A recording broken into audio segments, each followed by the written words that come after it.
we were waiting to go out for the final runway, and Rue introduced us. I can't say how she introduces us because it's you're going to see spoilers. It. The moment that she introduces the three of us on stage, I remember we just all turned. We were so serious waiting for it to happen. Then we all turned to each other. We were like.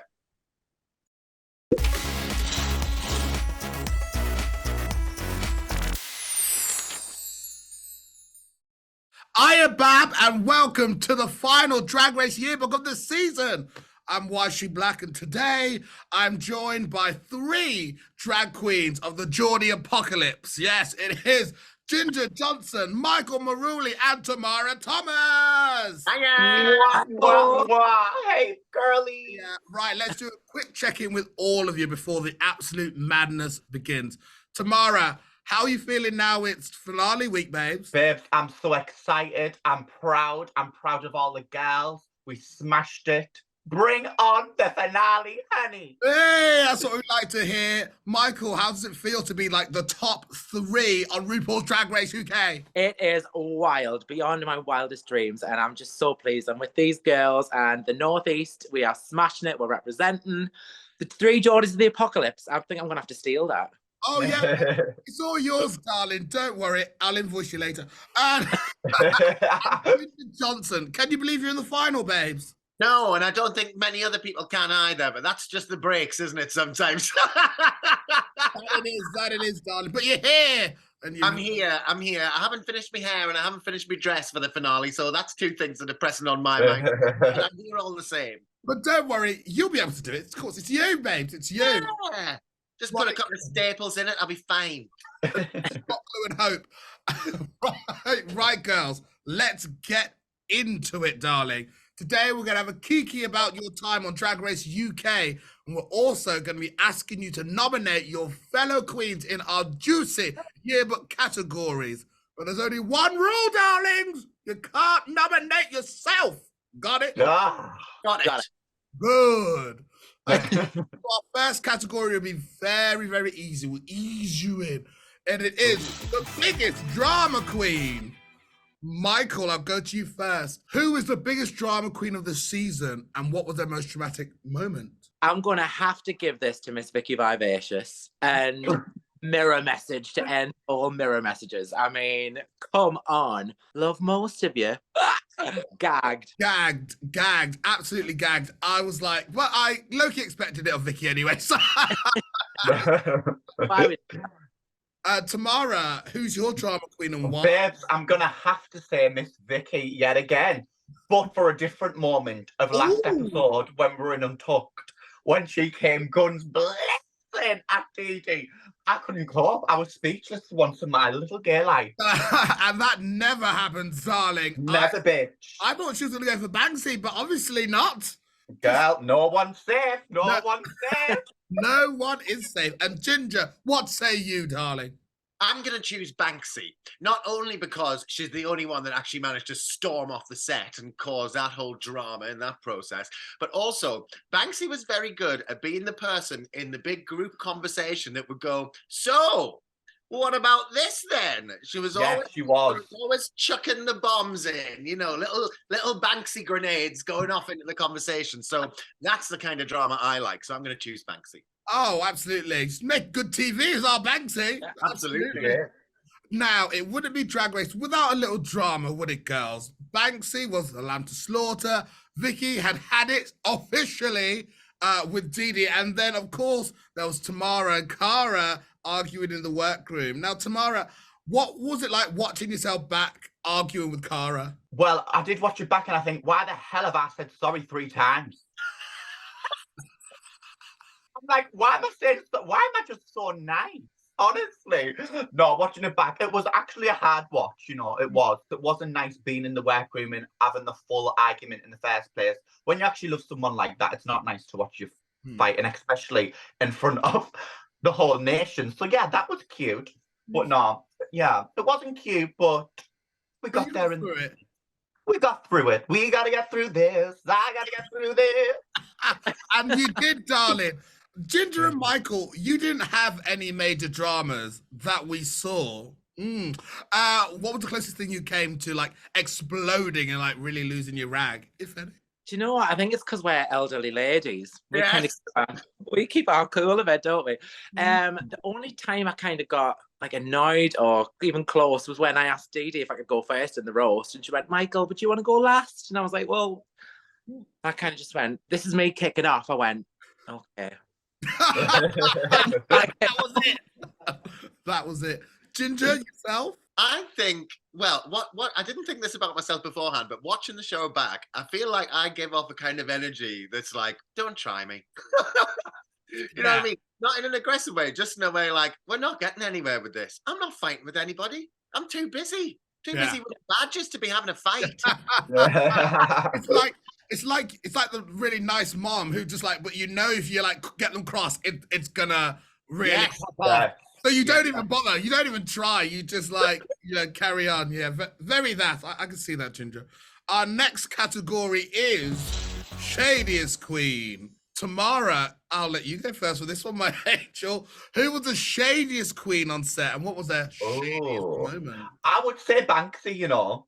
Banksie's a shady little lady, and all I gotta say is the face is full of filler and the egos are enormous. That was a lyric. You were gagged, weren't you? I was gagged, but and do you know what gagged me even more so? When she said, wherever she got it done, she needs to get her money back. Well, let me tell you, Miss Banksie, it's all for free, darling. It's promotion. I just have to tag an Instagram post, sweetie. You're welcome. Honestly, Tamara, if you could nominate yourself, you'd definitely be there. Yeah. This one. Ginger, who was the shadiest of them all, darling? I'm going to go with the stealth assassin of shade, which I think is the glorious Alexis St. Pete. Because the shade that woman can throw with just a roll of her eyes, she doesn't have to raise her voice, she doesn't have to say anything, she just has to flick those little eyes backwards and you tell everything she's thinking. So I think she's a little shady as well. That's professional shade there. When you do the eyes and someone clocks it and sees, we hear everything. Michael, who do you think was the shadiest? Oh, do you know what? The more I think about it, I'm just echoing what you said earlier about Banksie's little grenades. She was very good at the subtle little shade, the conversation going. So I'm going to give it to Banksie. That makes sense. It feels correct. It feels correct. Now, we love Drag Race for all the looks and all of the performances. But again, it wouldn't be the same without a little shade, and especially in the reading challenge.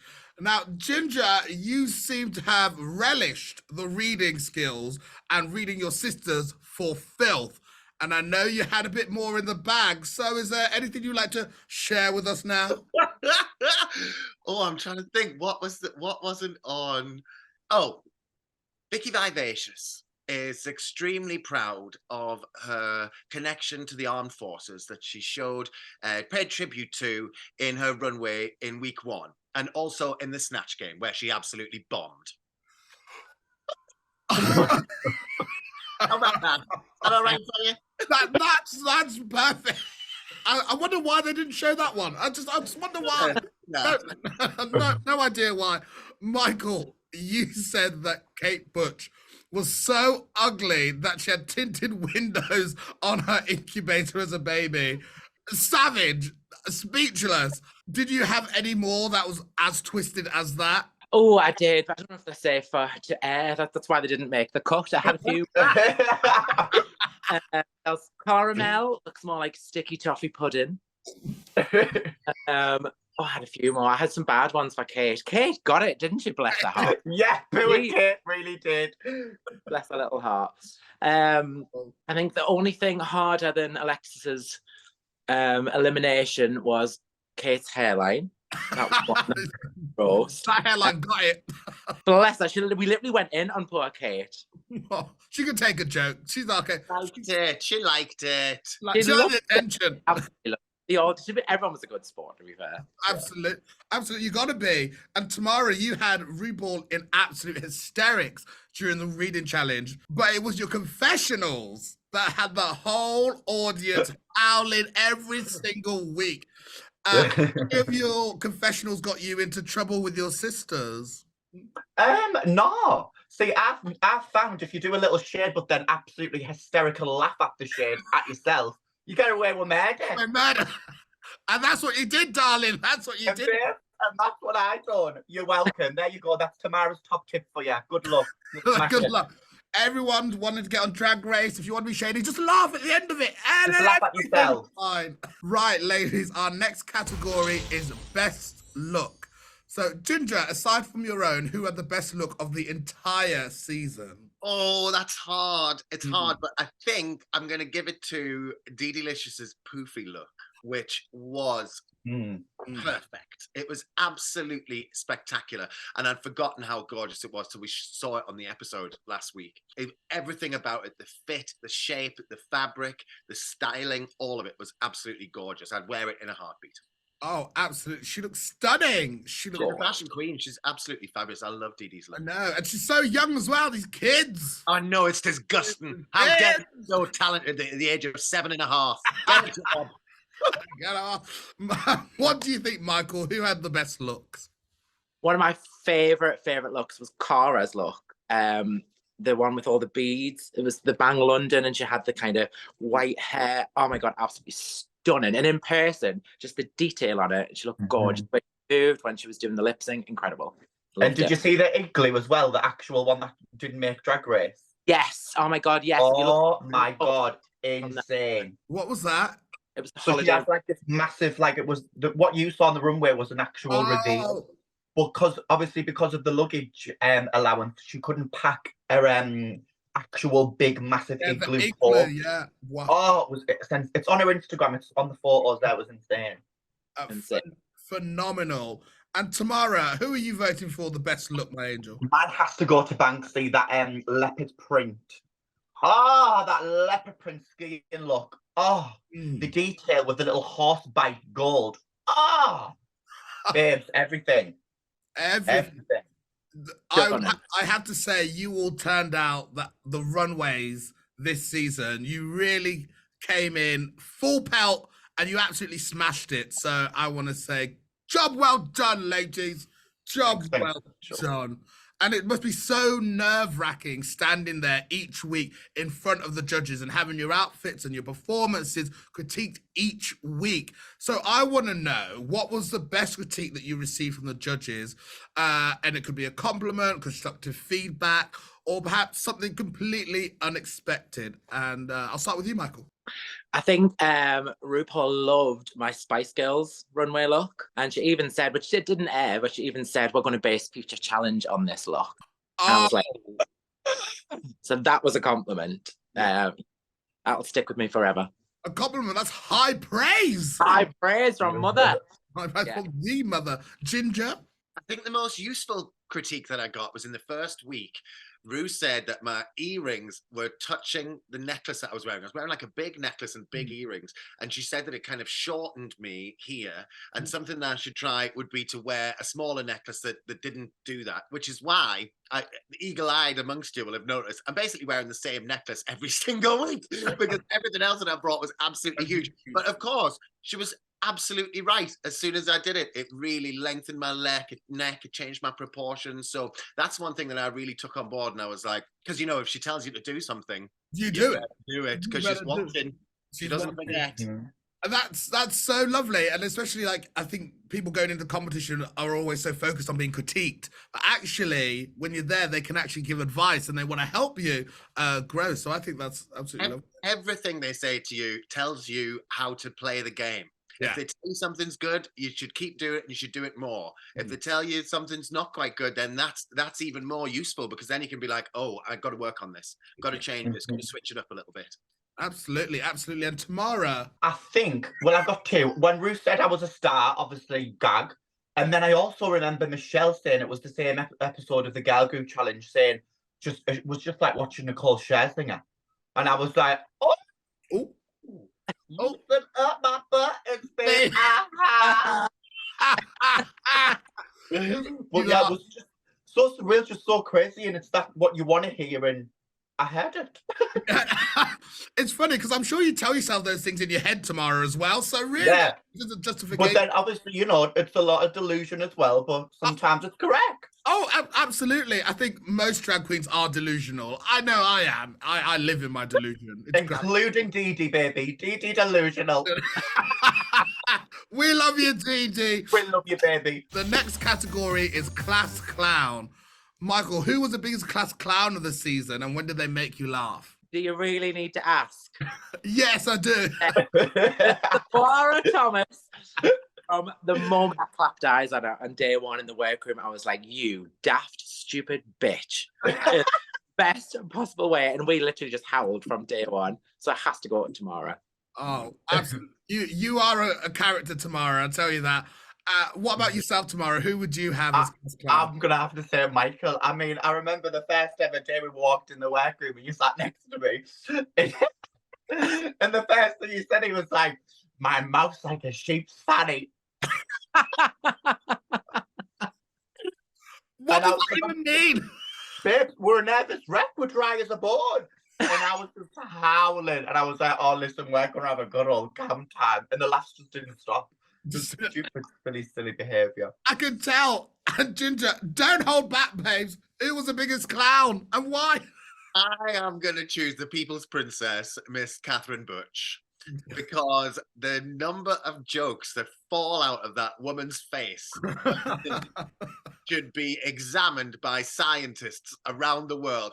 When I got there, I thought I was like, I'm quite a funny lady. I think I'll be all right here. And I would be thinking of a joke, and Kate would have already said it, and everyone would have laughed. You know, she's so quick. She's so quick, and she just made me laugh every day, every single day. It's she's a real talent. Well, she absolutely is. And while talking of clownery, I heard while you were filming, you became possessed by the spirit of Yshee Black. Yes, you became possessed. And, you know, in the last week, Twitter has become obsessed with Yshee as well. So it feels like a great time to hear your Yshee impressions. Who wants to go first? She's having a resurgence, isn't she, our Yshee? Oh, she is. She's not dead at all, ladies and gentlemen. She's making a comeback. She's making a comeback. She is. Ginger, any impressions? My favourite was something that Michael said one week in Untucked, which was, what's black and white and jumps up and down? Banksie. And Tomara, I was never in on the joke because I couldn't bloody do it. Teach me how to do it. What was the song you kept singing the other day? Surprise, surprise! That's all I can do, but I can't do I can't do the voice. Smelled bad, and I thought somebody was barbecue. I can tell you lot were absolutely mad during filming. Honestly, I just have to say hats off to the Queen team for keeping us all in charge and neat and tucked backstage, because we are little terrors. Oh no, I can imagine the whole drag scene knows, especially you, Tomara. Yeah. There must have been so many moments like the Yshee impressions that gave you so much joy when you look back on your time of filming the show. So I want to ask each of you, what memory from Drag Race UK will you cherish forever? Do you know what? I think it was when it was just it was us three when we made it to the finale, and we were recording on that last day, and we had like, that's such a surreal experience. And like, when you just actually like take yourself out of the situation, you just look around and you just like, oh my God, like this is actually real and we've made it to the top three. Like, this is no joke, and we've not only done that, but done it so well, done it with so much fun, done it with so much love, and like just that general like enjoyment of having fun and living the best little time and experience ever. Yeah. I think it was that moment. You know what? Like, saying that's just brought me right back, and I remember it so clearly. The three of us stood in the corner of the workroom in our dressing gowns and went, look what we did. Oh my God, I'm getting goosebumps thinking about it. Was that the same for you, Ginger? It's the same feeling, but the moment for me was when we were waiting to go out for the final runway and Rue introduced us. And I can't say how she introduces us because it's you're going to see spoilers. The moment that she introduces the three of us on stage, I remember we just all turned. We were so serious waiting for it to happen. Then we all turned to each other. We were like, yeah. It was mind-blowing.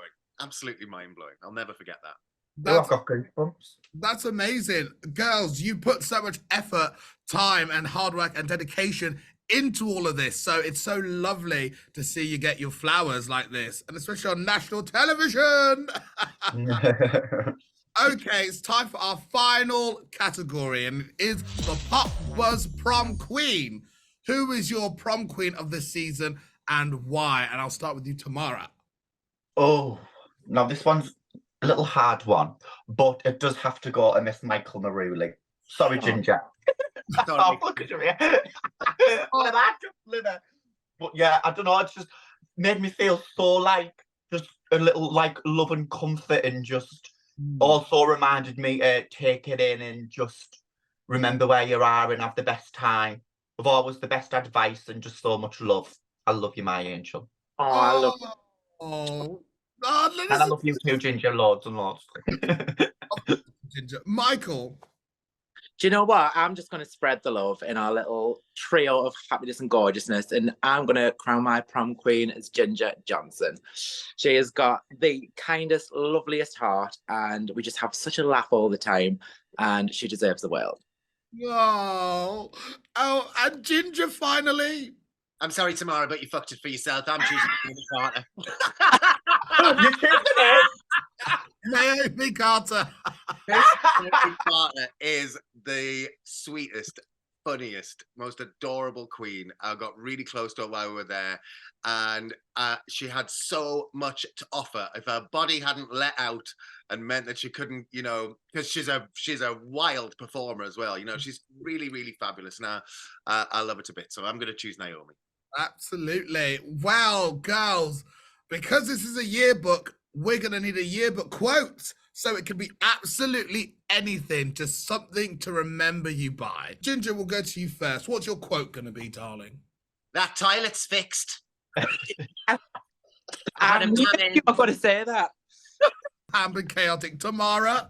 Mine is going to be, I just want to make it clear that I have a full mouth of motherfucking teeth, bitches. and not only teeth, veneers, bitch. Veneers. You let them know, honey. You let them Girl, you got it, because I've been looking like a fucking puppet. Tamara. Let the people know. Let them know. Well, honey, don't you worry. And finally, Michael. 3 simple words to live your life by. Ah, Yes, bitch. That I must say that challenge was phenomenal. By the way, to see all of you do that was honestly. Release the tapes. Release the tapes. Release the tapes. We did about 20 minutes, didn't we? Yes, we were so there much for more like- material. Oh, release the tapes, World of Wonder. Do it now. but we're going to do the full thing on tour. Yes. Oh, gosh. Look at that. Plug the door, ladies. Plug the door. Tour and the Angels of the North are coming to a city near you, honey. Yes, we love to see it. Well, thank you so much, Ginger, Michael, and Tamara, for joining us on the Drag Race Yearbook. Woo! Thank you so much. Good luck to all of you in the final. I know you'll smash it. And I'm so proud of each and every single one of you. Thank you to everyone who has watched this season of Drag Race Yearbook. And the winner of Drag Race UK Season 5 will be revealing our yearbook winners this Friday. So watch out for that. Well, thank you so much for your time, babes. I love you. I love you. I love you. I've been Yshee Black, star on the rise, star on stage and screen, internationally ignored, always doing the most with the least, and wherever there's a fee, there is me. Yeah. Have a good one, Babs. See ya. Love you, Yshee. Love ya. Oh.